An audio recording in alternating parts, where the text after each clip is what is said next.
Problem number 1.51 दिया हुआ है a rotating disc as shown in figure moves in the positive direction of the x-axis. Find the equation y as a function of x describing the position of the instantaneous axis of rotation if at the initial moment the axis c of the disk was located at the point O after which it moved.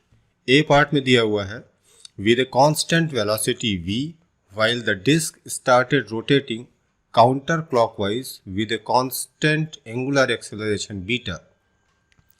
The initial angular velocity is equal to 0. तो हमें दिया हुआ है ये disc बनी हुई है, ये इसका सेंटर इनिशियली ओ पर लाई कर रहा था और ये सेंटर कांस्टेंट v की वेलोसिटी से x एक्सिस के अलॉन्ग ऐसे मूव करना शुरू किया। साथ ही साथ disc constant angular acceleration beta से रोटेट होना शुरू हुई।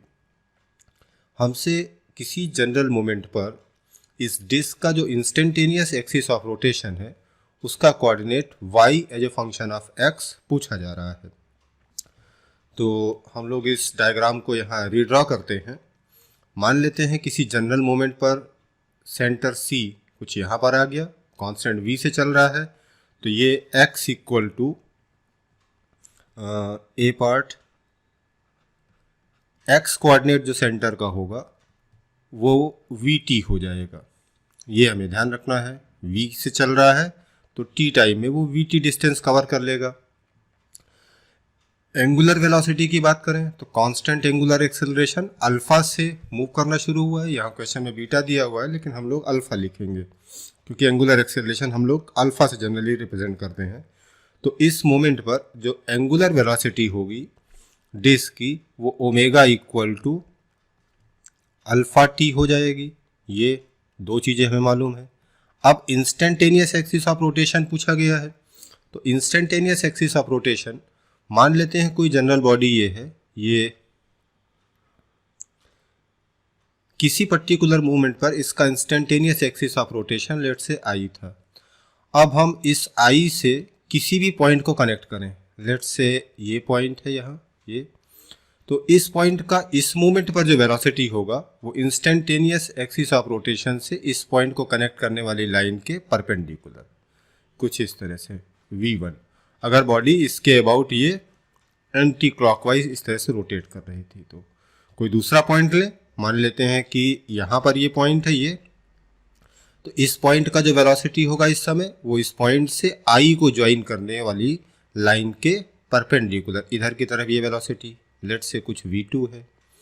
तो दैट मीन्स हमें ये चीज़ क्लियर होनी चाहिए कि इंस्टेंटेनियस एक्सिस ऑफ रोटेशन अगर फाइंड करना है तो किसी पॉइंट की वेलोसिटी अगर हमें मालूम है तो उस पर हम एक परपेंडिकुलर ड्रॉ कर दें, तो इंस्टेंटेनियस एक्सिस ऑफ रोटेशन उस परपेंडिकुलर पर कहीं ना कहीं होगा।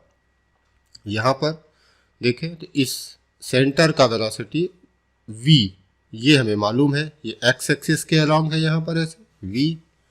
तो अब इस v पर हम परपेंडिकुलर ये खींच लें तो इंस्टेंटेनियस एक्सिस ऑफ रोटेशन कहीं ना कहीं इस डॉटेड लाइन पर लाई करेगा। तो मान लेते हैं इंस्टेंटेनियस एक्सिस ऑफ रोटेशन कुछ यहाँ पर है, इस c से y डिस्टेंस ऊपर की तरफ। एक चीज़ और देखते हैं, अगर सेंटर पर हम खड़े हो जाए तो ये जो i वाला पॉइंट है ये ओमेगा से हमें एंटी क्लॉकवाइज रोटेट होता हुआ इस समय दिखाई दे रहा है।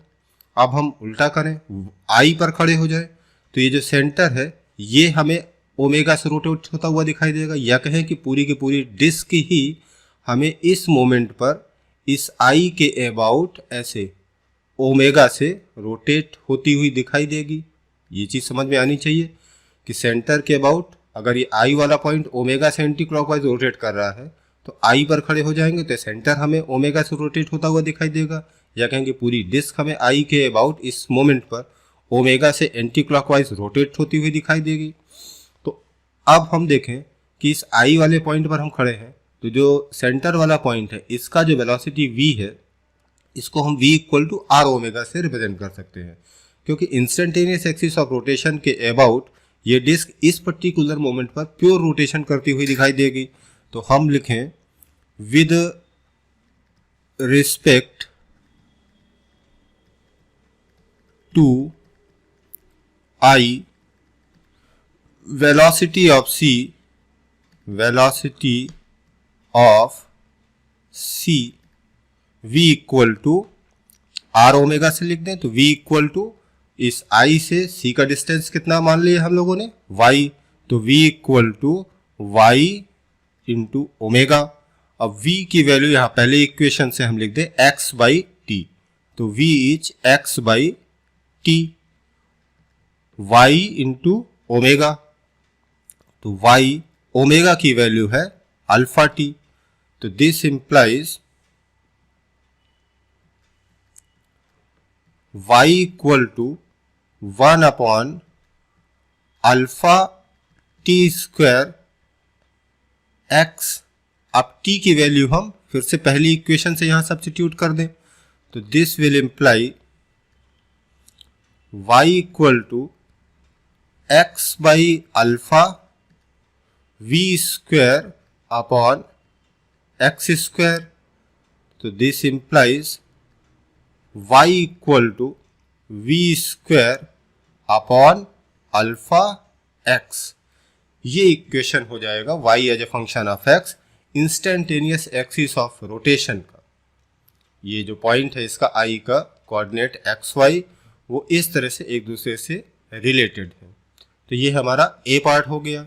b पार्ट एग्जैक्टली ऐसे ही सॉल्व करना है, बस उसमें कंडीशंस कुछ अलग दी हुई हैं। b पार्ट में दिया हुआ है कि ये जो सेंटर कांस्टेंट वेलोसिटी v से आगे जा रहा था, ये कांस्टेंट वेलोसिटी v से आगे ना जाके विद कांस्टेंट एक्सेलरेशन ओमेगा, तो ओमेगा की जगह हम लोग a लिख लेते हैं। तो b पार्ट में दिया हुआ है कि जो सेंटर है डिस्क का वो कांस्टेंट एक्सेलरेशन a से आगे जा रहा है, while the disk rotates counter clockwise with a constant angular velocity omega। पिछली बार ए पार्ट में दिया हुआ था कि ये डिस्क अल्फा के एंगुलर एक्सेलरेशन से रोटेट होना शुरू होती है, अब की बी पार्ट में दिया है कि कांस्टेंट एंगुलर वेलोसिटी ओमेगा से रोटेट होना शुरू होती है। तो वही चीजें हैं जैसे पहले वाले पार्ट में लिखा था हम लोगों ने। ए में देखें एक्स कोऑर्डिनेट इस सी का किसी जनरल मूवमेंट पर एक्स वाज वी टी, तो अब की एक्स हो जाएगा x is equal to half a t square. ये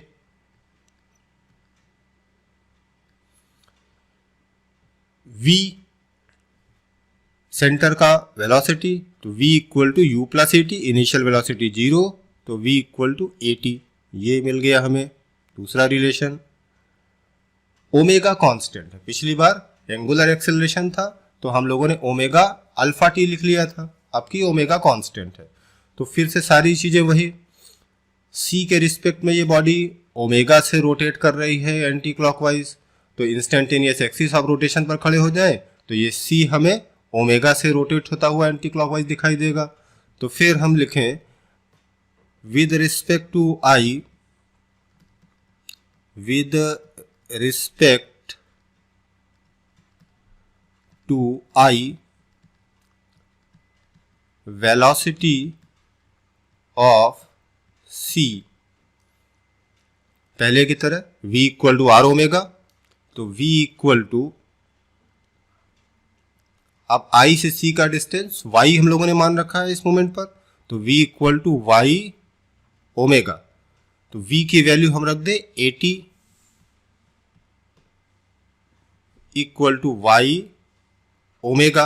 अब हमें टाइम एलिमिनेट करना होगा क्योंकि y as a function of x चाहिए, तो जैसे पिछली बार ये यहां से हम लोगों ने टाइम एलिमिनेट किया था, तो इस बार भी a और t की वैल्यू यहां से पहले इक्वेशन से under root 2x by A, तो a under root 2x upon a is equal to y omega, तो this implies y equal to under root 2ax upon omega. तो ये हमारा आंसर हो जाएगा बी पार्ट का, y as a function of x। Instantaneous axis of rotation का जो x और y कोऑर्डिनेट है वो एक दूसरे से इस तरह से रिलेटेड है। तो ये हमारा क्वेश्चन नंबर 1.51 हुआ। इसमें instantaneous axis of rotation involve है। तो इंस्टेंटेनियस एक्सिस ऑफ रोटेशन का कॉन्सेप्ट ये समझाया गया यहाँ पर। इंस्टेंटेनियस एक्सिस ऑफ रोटेशन के अबाउट किसी भी इंस्टेंट पर, किसी पर्टिकुलर इंस्टेंट पर पूरी बॉडी प्योर रोटेशन मोशन करती हुई नजर आती है।